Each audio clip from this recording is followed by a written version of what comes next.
Добар ден, почитувани, ова е најновата Телма амбуланта. Болката во градите не е единствениот симптом кај болестите на срцето. Загрижувачки е што голем дел од луѓето не се запознаени со малите суптилни знаци кои што може да укажуваат на болести на кардиоваскуларниот систем. Непрепознавањето на симптомите пак води кон одложување на дијагнозата, а може да доведе и до смрт. За сериозните, но и суптилните подмолни симптоми кај болестите на срцето денеска зборуваме со доктор Маја Шушлевска-Павковска, кардиолог од ПЗУ доктор Маја Шушлевска. Разговорот ќе го проследите веднаш по рекламниот блок. Останете на Телма.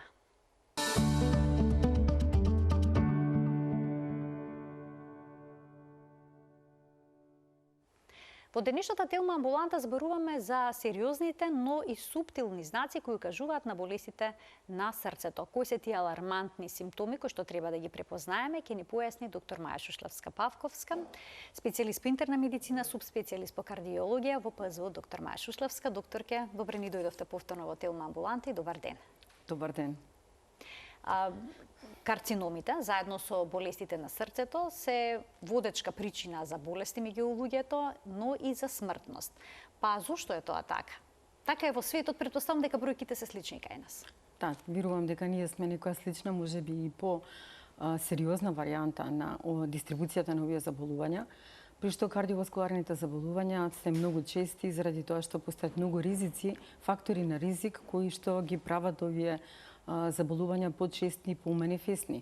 Бидејќи многу ни е познато дека многу голем дел од популацијата страда од покачен крвен притисок, дијабет, начинот на живење, пушењето и секако неизбежниот стрес. Сето тоа прави да нашиот кардиоваскуларен систем е повеќе кратно изложен на овие стресори и на таков начин можам да го потребам зборот побрзо се троши. Значи, наместо да остане во својата функционална зона каде што може да ни обезбеди долго траен и квалитетен живот, покачениот крвен притисок едноставно го зголемува тој работна зона на нашето срце, бидејќи механичките фактори знаеме, нели 120 со 80 е оптималниот, дури и под 120 со 80, но кога ние имаме млади луѓе на 35, 40, 45 години кои се уморни, веќе покачуваат крвен притисок, имаат телесна тежина, нивниот организам всушност функционира на тој повисок крај во таа зона која што го оптоварува срцето и неминовно предизвикува негово старење, кое ние и всушност со многу од нашите дијагностички модалитети можеме да го препознаеме како почетна фиброза. Докторке, доколку бидеме внимателни, можеме ли да влијаеме на овие фактори на ризик и на таков начин да си го подобриме кардиоваскуларното здравје? Ева, например, ако ги оставиме цигарите, кои се краткорочните, но и долгорочните придобивки? Секако дека можеме. Ние дефинитивно 95% од кардиоваскуларните заболувања група земено можеме да ги превенираме. Бидејќи оние наследни заболувања кои што се асоцирани со коронарна болест се навистина многу ретки и се препознаваат. Значи имаме семејно наследство кое што се пренесе, внимаваме на потомството, го тестираме и ги разоткриваме побрзо. Но сите овие останати заболувања со помалку или повеќе генетски предиспозиции и оние мултипни фактори на ризик кои што ги напоменав доведуваат до забрзано старење и меѓу нив цигарите се плеотропен, би рекле, токсин пред се за кардиоваскуларниот систем, бидејќи тој е директно изложен и белите дробови, а потоа и за другите органи. Една од манифестациите на токсичниот ефект на цигарите се тие микротромботични процеси во крвните садови, пред се во големите крвни садови, особено кај мажите можам да потенцирам, каде што настанува крута аорта, изразена атероматоза со калцификација, а понатаму можно е да дојде до слабење на цитот со формирање на стекнати аневризми.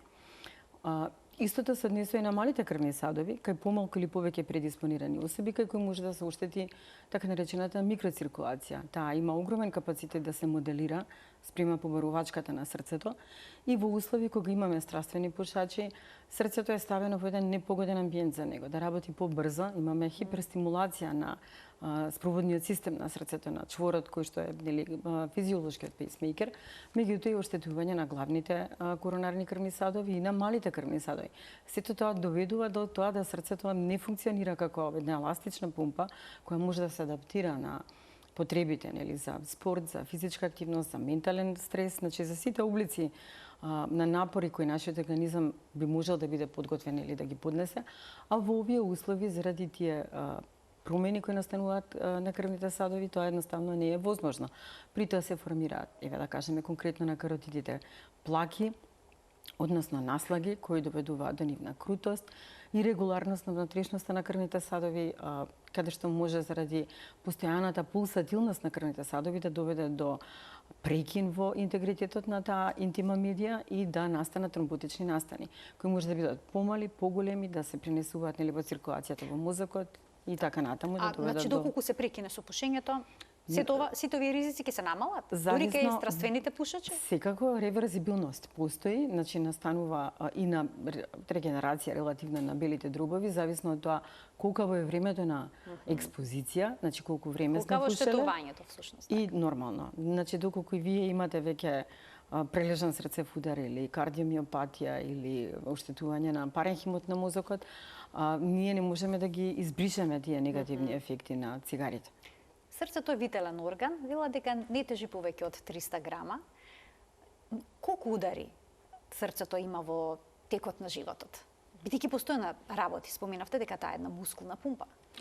Начинот на кој што срцето пумпа, односно на кој што работи, е да обезбедува постојан проток на крвта до сите органи, за да може да настане размена на хранливите материи и метаболитите да се отстранат од организмот. Така што за срцето практично нема одмор, односно срцето одмара помеѓу две контракции. Тие се подолги и всушност представуваат одмор за срцето во текот на ноќта. Кога амбиентот на срцето е всушност да тоа работи со помала побргувачка, со помали притисоци, оние што ги напоменавме на почетокот, она што е 120-80 во текот на денот може да падне на 100, 105, 160. И тоа е всушност одморот на срцето. Бројот на срцевите удари е огромен, секако 95 до 100.000 удари во текот на едно деноноќе, 24 часа. И тоа е нормално. Всушност, меѓутоа, ние во текот на денот можеме да индуцираме, да предизвикаме срцето да работи забрзано, доколку сме ненаспани, доколку сме гладни, доколку сме потресени од некаква состојба, доколку сме интоксицирани со бактерија, со вирус, доколку нашата тироидна жлезда не работи правилно, или доколку сме интоксицирани со цигари, алкохол, кофеин и така натака. Па дури можам да кажам и физичката активност, доколку е во несоодветна мерка, доколку е екстремна. Доколку е екстремна, нели доколку ни одиме подона што е оптимално за нашето. Например, врвните спортисти, кога се во период на одржување на нивната кондиција, се во така наречената зона 2. Тоа значи дека нивната срцева фреквенција е околу 80%, 75 до 80% од максимално предвидената. Тоа би кажало дека доколку е максимална фреквенција на еден спортист 150, 160, во текот на некомпетитивниот период, нели за шампионати кога се спремаат, тој тренира со фреквенција околу 120, 130, што значи дека ние не треба да го изложуваме нашето срце кога не сме во тие поретки периоди, нели на такмичење, ако сме сериозни спортисти, нели, или пак ако сме аматери, ама сериозни аматери, не треба да одиме над 80% во поголемиот дел од нашето тренирање, бидејќи всушност ние користиме нашата резерва. Сепак срцето има ограничен број на удари кои може да ги направи во текот на еден живот. Така, ограничен број на удари во текот на еден живот, да споменавте во едно деноноќе околу 100.000 удари прави срцето, а за сето тоа да работи на таков начин, потребна му е енергија, потребна му е храна, а храната всушност се добива преку крвта во оние крвни садови кои што се наоѓаат во срцето, се нарекуваат коронарни крвни садови. Спроводни кондуит на англиски или спроводни главни крвни садови на срцето, но морам да потенцирам дека срцевата физиологија е посебна, како и на секој орган всушност, на бубрезите или на мозокот. Бидејќи овие спроведуваат, имаат капацитет да се моделираат во луменот да го зголемат или намалат, како на пример при физичка активност, но оние крвни садови што се во мускулите прават една огромна густа мрежа од мали капилари кои што имаат многу мали димензии, 400 микрометри, е исто така со капацитет да впива практично кога има потреба мускулот во текот на зголемена физичка активност. и болести и на овие крвни садови исто така може да ефектуира во намалена моќ на срцевиот мускул. Така, доколку се јават плаќиве на овие крвни садови, дали е тоа вовед кон инфаркт? Доколку се стесна? Не мора да значи. Не мора да значи и постојат различни типови на плаки. Например, овие големиве крвни садови, што коронарните артерии, кои ги споменавте, може да имаат стеснување 50, 60 и до 70%, но сочуваниот капацитет на малите крвни, микроциркулацијата, на малите крвни садови, доколку ја има моќ да ја задржава за компензација, нели да се шират дополнително, тогаш протокот на крв е несигнификантно променет. И во такви услови можеме да кажеме дека интервентниот кардиолог кој има начин како да го измери сето ова, нели постојат апарати кои што внатре во крвниот сад го мерат протокот, тоа се вика fractional flow reserve, значи колку е резервата на фракцијската резерва кон малите крвни садови. После стенозата ќе процени дека не е потребно да постави стент. Значи можно е да постојат оштетувања, наслаги, стеснувања, дури и очекувани во текот на возраста, но да не се појави потребата да се расшират тие крвни садови, бидејќи вие не добивате ништо, мускулот не добива, а е изложен на компликациите од новопоставената направа. А точно ли дека физичката активност овозможува создавање на нови крвни садови во срцето кои што го исхрануваат? Точно е, и не само во срцето, туку и во другите мускули. Тоа е всушност еден физиолошки феномен во кој ние можеме од два субјекта различни со различен начин на живот да ги споредиме и да видиме всушност нивната развиеност на крвните садови. Токму тоа всушност што го споменавте сега е и причина за да дадеме шанса на пациентите кои веќе имаат оштетување на коронарните крвни садови, а кои се подвргнуваат на реваскуларизација со байпас или со стентирање, или всушност само и со дилатирање, со ширење на крвните садови. Ова ширење на главните крвни садови треба да биде мост до фазата во која што пациентот е потребно да обезбеди подобрување на микроциркулацијата и стварање на нови мали крвни садови, кои што подобро би го напојувале миокардот и би му возможеле поквалитетна функција, поголема долговечност. Миокардот е всушност мускулот на срцето, да, левата и десната комора. Ова се случува заради тоа што силните контракции на мускулите, кога се случуваат нели тие промени, кога мускулот ги менува своите димензии по сите принципи физиолошки нели на мускулатурата, се озлоботуваат одредени супстанции, миокини, екзеркини во услови кога имаат заради компресијата намален доток на кислород, така наречена хипоксија, и тие се всушност силни стимулатори, фактори кои возможуваат појава, односно развиток на нови мали крвни садови. Така. И покрај напредокот на медицината, сепак смртноста од инфарктот е релативно голема. Некои статистики покажуваат секој пети пациент ја губи битката за живот. 30% од пациентите воопшто не успеваат да стигнат до болниците за да биде пружена соодветна помош. Затоа претпоставуваме многу важно се препознаат симптомите кои што укажуваат на болестите на срцето. Ги има главни, но и споредни, суптилни, подмолни, за кои што повеќето луѓе не се свесни дека може да навестат некаков кардиоваскуларен проблем. И еве сега ќе разгледаме во денешната телна амбуланта кои се најчестите знаци за проблеми со срцето, а тоа се болката во градите, болката во горниот дел на грбот, левото рамо или рака, болка во вилицата, потоа изразен умор, препотување краток здив, мачнина, сува кашлица, вртоглавица, забрзан пулс или прескокнување на срцето, отоци на нозете, потоа проблеми во сонот, рчење и еректилна дисфункција, односно импотенција. Докторка, ќе ги разгледаме сите овие симптоми. Некои на вистина не ги поврзуваме со болестите на срцето, но вие ќе објаснете која е корелацијата. Ќе започнеме од она што сите го знаеме, градната болка. Како таа треба да изгледа? Еве да се надоврзам на вашиот вовед во однос на ова прашање, дека рековте дека еден добар процент се промашува. Не успеваат пациентите да стигнат на правото место. Тоа потекнува и од субјективната страна заради игнорирање на симптоми или пак поради тоа што симптомите никогаш се нетипични. Токму поради тоа ние и всушност ги класифицираме овие симптоми асоцирани со срцевиот удар или болеста на срцето, коронарна болест, во типични и нетипични градни болки, односно типична градна болка која што се јавува во градниот кош позади градната коска и нетипична градна болка која што може да се јави во надлактиците, во грбот, со ширење кон вилицата, па дури и во забите, и може да се појави и во пределот на стомакот. Ова Каде во стомакот, докторке? може да се појави дифузно во стомакот, но Кај најчесто папокот, во пределот на желудникот, па се случува Над во праксата. папокот, значи.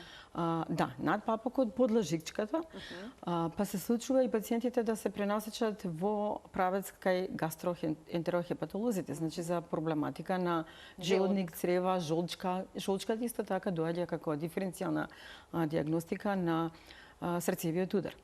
Ова потекнува тоа што една стара анегдота, нели, беше порано дека срцето не боли, која што беше типична и како искаси помеѓу докторите. Во суштина срцето боли, но не боли на оној начин на кој што ние перцепираме болката во соматските органи. Срцето и останатите органи во градниот кош и во абдоминалната празнина се висцерални, значи внатрешни органи, и причината за ова е всушност така наречената рефлексна болка или пренесена болка. Тоа значи дека инервацијата, висцералните гранки, сензорните гранки од срцето, од белите дробови и соодветно од абдоминалните органи се поврзани преку тој сложен систем на нервни врски преку ребетниот мозок кон централниот мозок, каде што е телото за перцепција на болката. И на истото место патуваат и во конфлуенца влегуваат и гранките кои што потекнуваат од соодветни мапи на кожата на нашето тело и кои се асоцирани поврзани со овие висцерални гранки. Мозокот всушност не знае кога патува болката од срцето и таа корелира е поврзана, асоцирана со болка во надлактиците или во пределот на вилицата или во пределот на левата плешка или на вратот, не знае дека потекнува од срцето, а ја меша, ја влегува во конфузија дека тоа е болка во таа соматска регија, заради тоа што таа пренесена, тоа е една од всушност теориите. Значи, овие дерматоми се исто така присутни и во абдоминалната, во стомачната шуплина и поради тоа оваа нетипична градна болка, која нас ни е веќе позната, нели, ја асоцираме со проблем некако во срцето. Кога ќе почувствува некој пациент болка во градите, обично го фаќа паника и страв, но не е мал бројот на оние луѓе кои што ја занемаруваат болката и велат ќе помине, па ќе легнат, ќе одморат и за 10 минути понекогаш ќе се смири. Дали тоа значи дека со смирувањето на градната болка исчезнал и проблемот? Треба да расчистиме од каде потекнува таа градна болка. Значи секоја градна болка треба да е аларм за лекарски преглед? Треба да не натера да исклучиме дека е витален орган.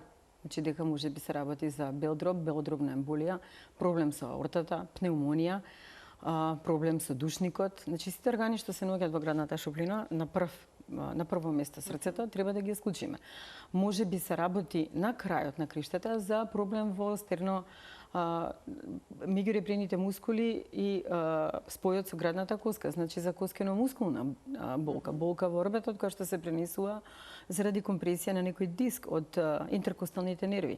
Меѓутоа, секако дека треба да земеме во предвид кој е пациентот, какви се неговите ризик скорови и, например, еден дугогодишен диабетичар или пушач, повозрастен маж, меѓутоа во поно време и жените, секако дека во прв момент наша задача е да расчистиме, да исклучиме дека се работи за проблем со срцето.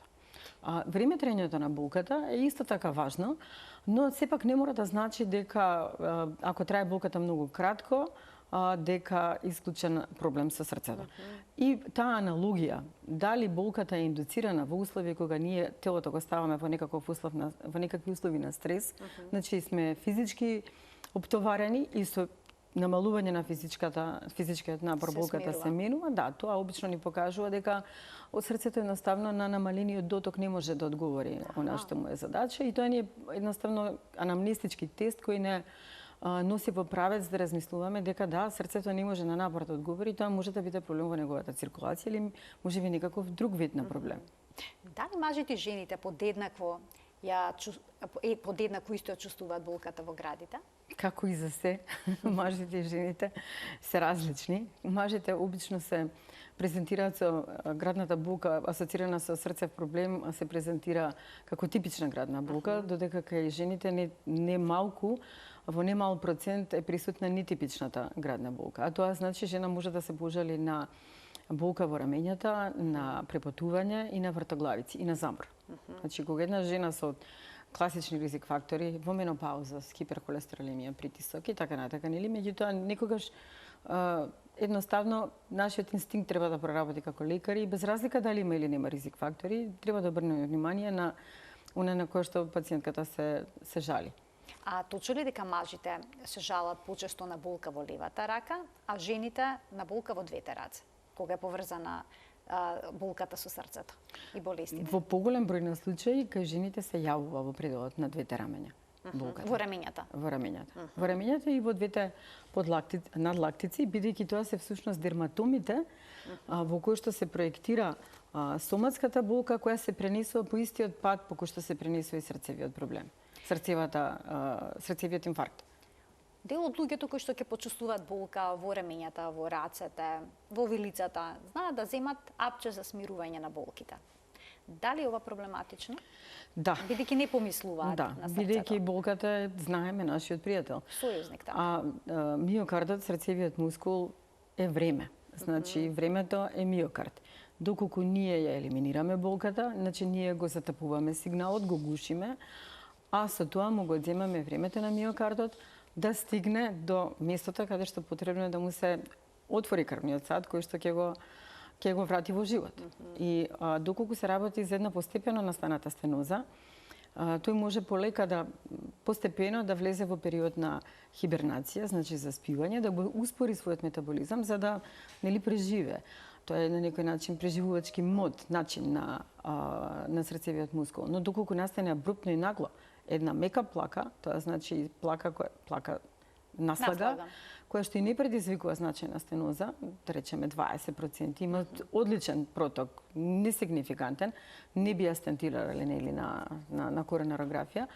Меѓутоа, доколку настанат некакви услови на изразен стрес и таа плака е на неизгодно место во крвните садови, бидејќи физиологијата игра голема улога, на кое место се наоѓа. Доколку прсне настанува акутна тромбоза, на тоа место физиолошки организмот сака да го санира тој проблем и ствара тромб. Значи, во такви услови прилагодување не постои за миокардот и тоа, за жал, се случува кај помлади особи и кај нив настануваат големи обсежни оштетувања на срцевиот мускул кои може да бидат фатални или да доведат до изразена срцева слабост. Докторке, а доколку левата рака дланка ми е студена, дали е тоа симптом за болести на срцето? Може, но и не мора да значи. Студенилото на раката е вообичаено поврзана со вегетативната регулација и таа може да се разликува помеѓу двете раце. Тоа значи можна дисфункција на вегетативниот нервен систем кој што го регулира тонусот на малите крвни садови. Сега ќе зборуваме за симптоми кои што велат дека се еквиваленти на болката и дека се подеднакво важни, но не сите придаваме значење на нив. Изразениот умор може ли да биде поврзан со болестите на срцето? Некои луѓе се жалат хроничен на умор. Дали тоа значи дека треба да проверат во каква состојба е нивното срце? Секако. Значи, постојат повеќе причини заради тоа што можат луѓето да се чувствуваат заморени. Секако дека треба да се искочи срцето заради појава на срцева слабост. Со тоа што таа, доколку не се лекува, е прогредиентна, значи се влошува. Симптомите треба да стануваат потешки и потешки. Меѓутоа, во евалуацијата на заморот потребно е нели да направиме и други тестови, да исклучиме анемија, да исклучиме друго сериозно заболување. Постојат и заболувања како фибромијалгија, ревматолошки заболувања кои се не до крај дефинирани, меѓутоа од време на време ги среќаваме во нашата пракса. Диабетот, особено нерегулираниот диабет, и на крај заморот можам да кажам дека може да биде и една физиолошка карактеристика кај луѓе кои не се многу физички активни. Бидејќи што повеќе вие сте физички активни, го оплеменувате вашето тело со позитивни супстанции, со азотен моноксид, со овие претходно ги спомнав, миокини, екзоркини, ендорфини, сите тие спаќаат во групата на супстанциите кои прават да се чувствуваме добро. Така да, што повеќе правите една активност, тоа вашиот организам има поголема моќ и е повитален. И вие нормално дека не чувствувате замор. И помалку ги чувствувате промените во амбиентот во кој што се наоѓате. Како што е, например, влажноста во воздухот, воздушниот притисок. Значи промената на времето помалку ќе влие на нас, доколку да, сме физички активни, ќе бидеме поотпорни. Кога сте физички активни, всушност организмот станува поотпорен.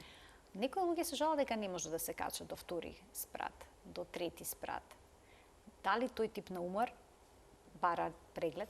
Да, и е најчесто една од нашите прашалници кои ги користиме за да утврдиме дали кога некој пациент, да одредиме дали какова е физичката кондиција, каков е срцевиот, кардиоваскуларниот капацитет. Значи, ако е проблематично качувањето по скали, Може да биде и Тогаш- проблем во нетренираност, меѓутоа обично 2 ката не би требало да бидат проблем.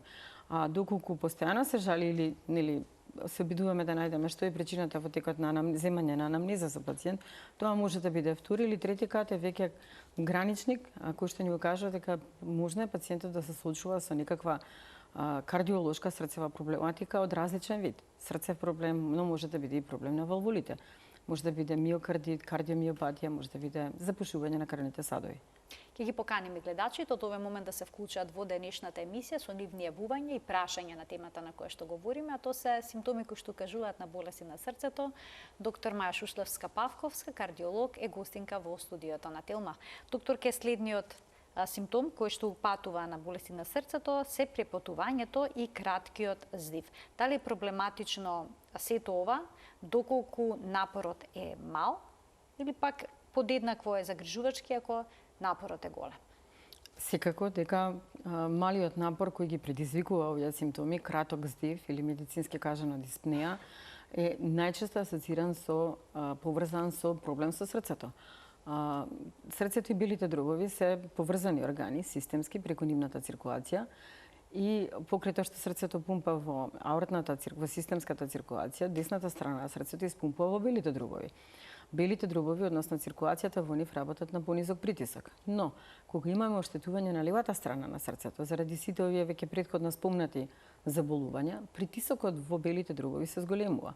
Тоа може да направи и конгестија на белите дробови, односно да крвта заради неадекватното истекнување се задржува и прави едем или предедем. Тоа може да се почувствува како намален здив, бидејќи рецепторите што се наоѓаат во градниот кош и во трахеобронхијалното стебло, кои што се поврзани со респираторните центри во мозокот, во соодветниот дел во продолжениот мозок, постојано испраќаат стимули,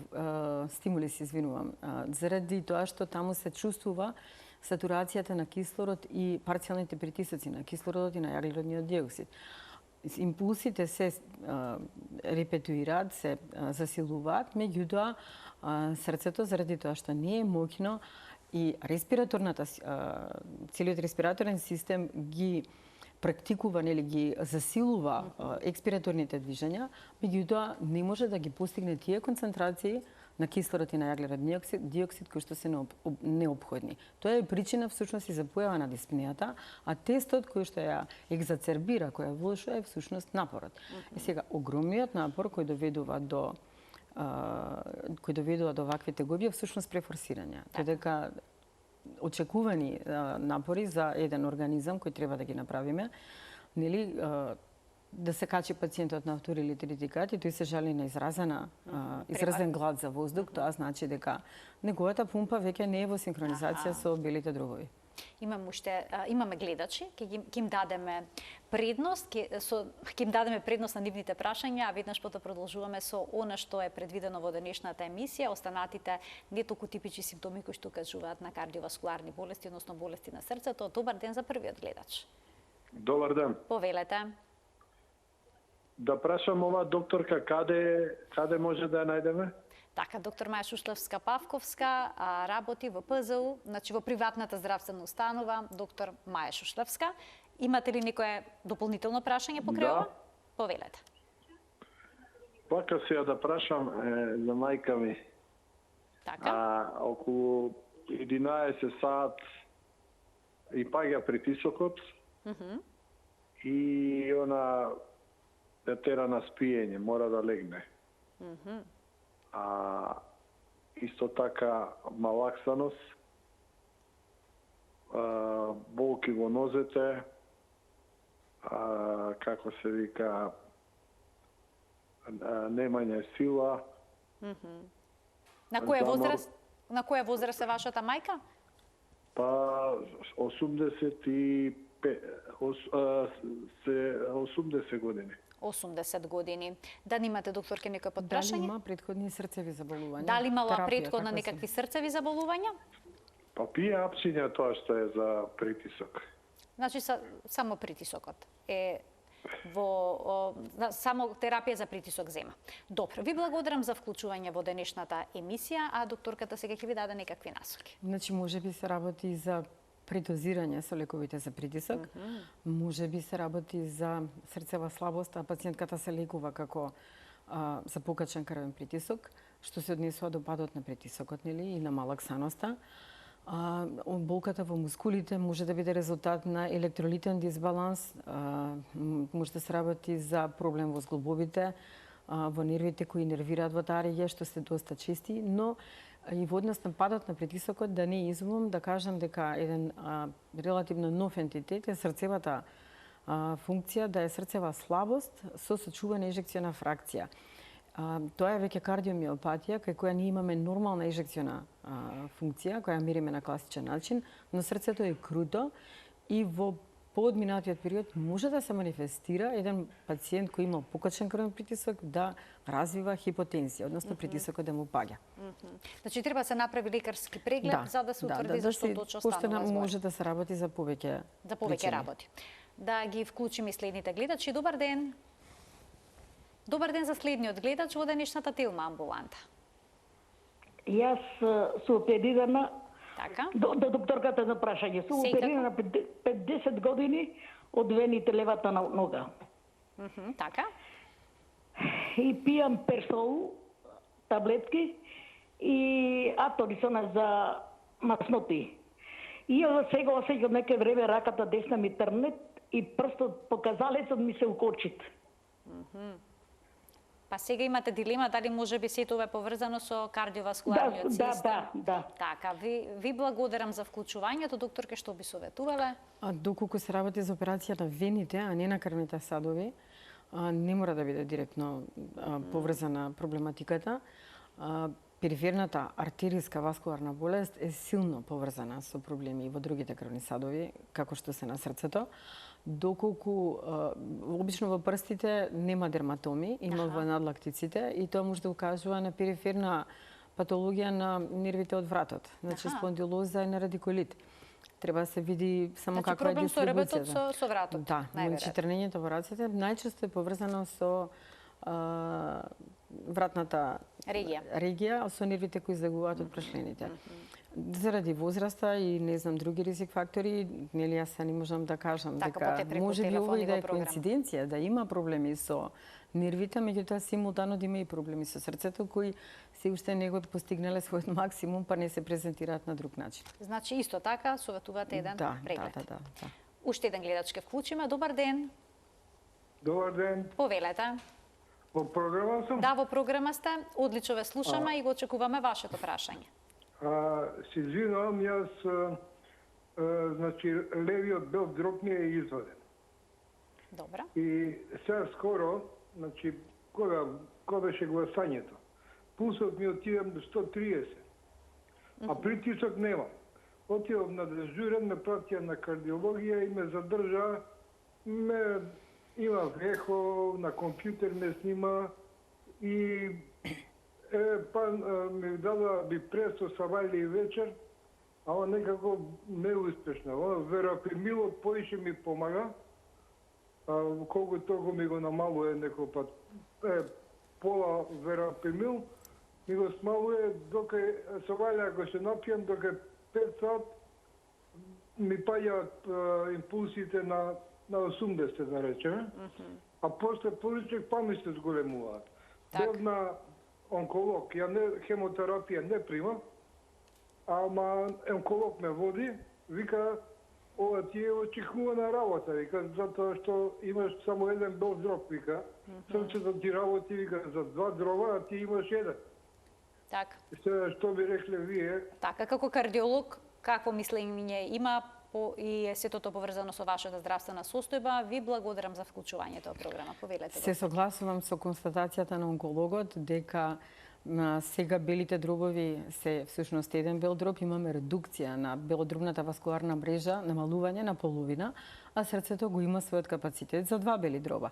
Тоа може да биде основа за оптоварување на десната комора на срцето И таа може да биде причина за таа тахикардија, која што е третирана со бипрес. Но не се согласувам да прима лекот таа класа, кои што ги нарекуваме бета-блокатори, на срцето влијаат да го успорат, да го заштитат, но на белите дробови делуваат, макар што и бисопрололот, таа генерика е релативно нова генерација, но сепак може да ги стегне да направи спазам на белите дробови и поради тоа ја намалува вентилационата моќ, функцијата на белите дробови.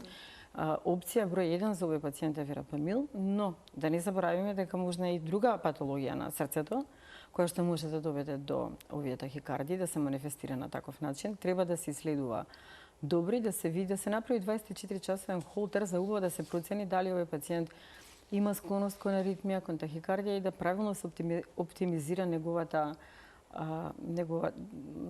да ги прими најсоодветните во правилна доза лекови. Така. Имаме уште навистина многу малку време, докторке, а имаме доста симптоми кои што треба да ги скоментираме. Сувата кашлица може да биде значи причината од некаков проблем со срцето. Обично тоа не го поврзуваме со срце, веднаш ќе помислиме на белите дробови. Како звучи таа кашлица? Како изгледа, опишете ни, како симптом? Значи, тоа е мало подкашлување, кое што пациентот се навикнува како да е некој тик го перцепира. Значи, го прифаќа многу често или пак бара помош и го прифаќа како нека психолошка појава, доколку ги игнорира другите симптоми. Би се надоврзала со она што претходно го спомнавме за будењето во текот на ноќта, за диспнејата, гладот за воздух, да. Значи, тоа е поврзано и со гласното хрчање? Не конкретно со меѓутоа сувата кашлица е најчесто симптом на срцева слабост. Значи, зголемените притисоци во белите дробови, значи присутната пулмонална хипертензија од левокоморно оптоварување доведува до овие симптоми, до диспнеја, глад за воздух и до кашлица. Значи проширено срце всушност тоа, така? Проширено срце и слабо лево срце најчесто. Заради оптоварување на пулмоналната циркулација. Значи, пулмоналната циркулација секундарно страда заради проблем на левата комора, кој што се манифестира со глад за воздух, со диспнеја при напор и со сува кашлица.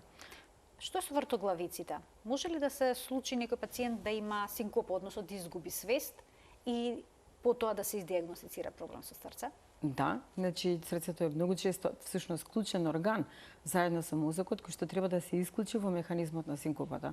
Тоа е едно сложено и комплексно прашање, односно проблематика, каде што доколку се исклучи дека е од неврогено потекло несвестицата, односно губењето на свеста, подложи нели на детални испитувања во кои што се разгледуваат сите можности срцето да биде причина, а тоа би било затајување на срцето во формирање на ударен волумен, односно во испомпување на крв. Тоа може да биде заради различни аритми, заради вродени срцеви мани, заради примарни или стекнати кардиомиопатии, заради коронарна болест, блоковите да не ги споминам, значи болестите на спроводниот систем, малигни аритми и така натаму. Кога станува збор за отоците на нозете, двете нозе се отечени или само едната? Најчесто се двете нозе, да. Не стапалата, подколеницата каде? Всушност, тестести отоци околу скочните зглобови се поврзани со слабење на скочните зглобови. Да, значи многу ни се важни скои, претибиални всушност отоци. Потекнуваат заради намален доток на крвта во десната страна преку венскиот систем, слабоста на десната комора и низиниот некомплијанс, неприфаќање на крв доведува да има застој на крв всушност во отоците и тоа е еден силен фактор, силен показател дека можеби се работи за срцеви отоци. Меѓутоа во отоци на нозете диференцијално диагностички треба да ги исклучиме заболувањата и на бубризите и на црниот дроб. Така. Кога има гласно речење навечер, тоа исто така. Тоа не е директно поврзано со срцеви заболувања, туку со состојби кои како коморбидитети ги опфаќаат и срцевите заболувања, пред се хипертензија, дебелина и диабет и настанува заради тоа што белите дробови се притиснати обично од подигнатата диафрагма, белите дробови имаат намалена вентилаторна моќ, затоа што диафрагмата сметан или не осцилира правилно како кај послабите субјекти. И при тоа настанува хипоксија релативна, која што се чувствува во мозокот и се јавуваат сигнали за форсирани експирации, форсирани движења во намалениот тонус на трахеобронхијалното стебло и се јавуваат и експлозивни звуци. меѓу кои интермитентно се јавуваат епизоди на апнеа. И престанок на дишењето. Престанок на дишење. И тоа може да го всушност да го како оштети зачаран срцето. круг, хипоксијата ја зголемува ацидозата, ја зголемува киселоста на крвта, а таа води кон аритмија. Аритмијата го штетува срцето и така влегуваме во една спирала. А на каков начин еректилната дисфункција кај мажите, односно импотенцијата, може да биде поврзана со болестите на срцето? Кога имаме генерализирана атероматоза, крвните садови во пенисот стануваат склеротични, со намалена комплијанса, не се прошируваат и исто така, доколку имаме и диабет, најчесто со диабет асоцирани невропатии, значи нервите затајуваат и оневозможено е полнењето на каверносното тело и одржувањето всушност на таа исполнета состојба. Не мора да значи дека имаме ние во суштина органски проблем или со оштетување на крвните садови, но доколку се работи да овие групи на пациенти, потребно е, доколку тој пациент не се пожели на овој проблем, да размислиме да ги процениме и останатите крвни садови какви се, за да можеме да го намалиме ризикот за некакви витално загрозувачки настани. И сосема накратко, доколку се забележат некои од овие симптоми, што треба да се направи? Веднаш да се побара лекарска помош? Веднаш матичниот лекар ќе ги препознае овие проблеми и ќе го упати до најблиската установа, бидејќи времето е миокард, времето е срцевиот мускул. Доктор, ке ви благодарам многу за вашето денешно гостување во Телма амбуланта, за сите појаснувања поврзани со знаците кои што може да упатат на болести на срцето. Треба навремено да се препознаат, за навремено да се побара лекарска помош, бидејќи смртноста од срцевите болести воопшто не е мала, како во светот, очигледно така и кај нас. Секако, и да надополнам дека диагностиката во денешно време е многу брза, екзактна, прецизна и терапијата е исто така современа, доколку навремено нели се пристапи кон третирање на проблемот, може да се спаси срцевиот мускул. Ви благодарам уште за гостувањето, ким се заблагодарам и на гледачите што не следеа и денеска. Доктор Маја Шушлевска-Павковска, кардиолог од ПЗУ доктор Маја Шушлевска, беше гостинка во студиото на Телма. Ви посакувам пријатен ден.